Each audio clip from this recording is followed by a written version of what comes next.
Vamos fazer um spawn bem irado, galera. Bora lá, bora pro... Bora botar lá. Agora vocês vão precisar de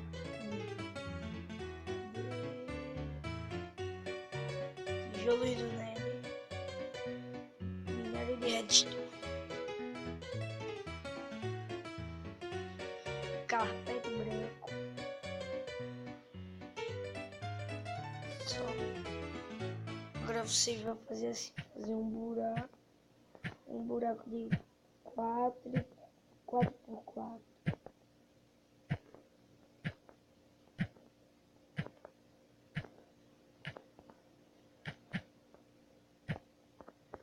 Aí bota depois dentro do buraco as redstones.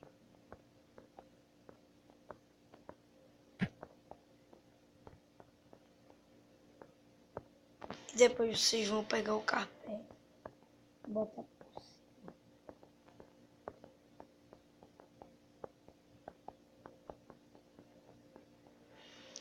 Aqui agora vocês vão fazer isso.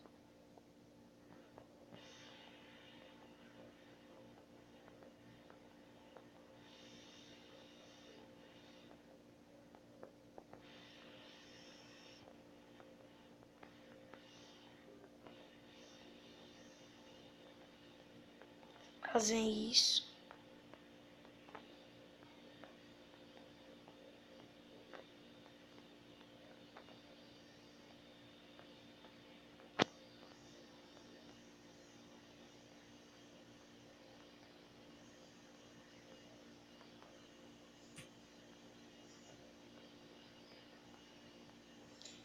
Que agora vocês vão puxar um, bota pro lado, que é...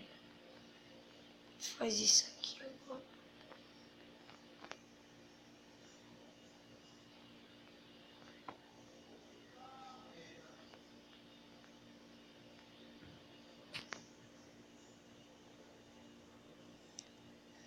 Aí, feito isso, já tá pronto o spawn.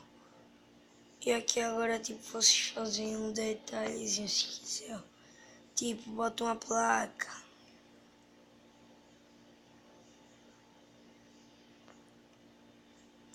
Pega uma placa e bota aqui.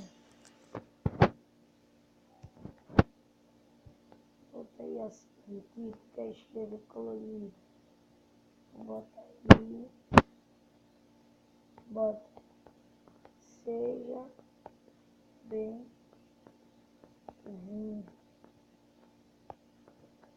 Ficou aí. Pronto. Acabou isso.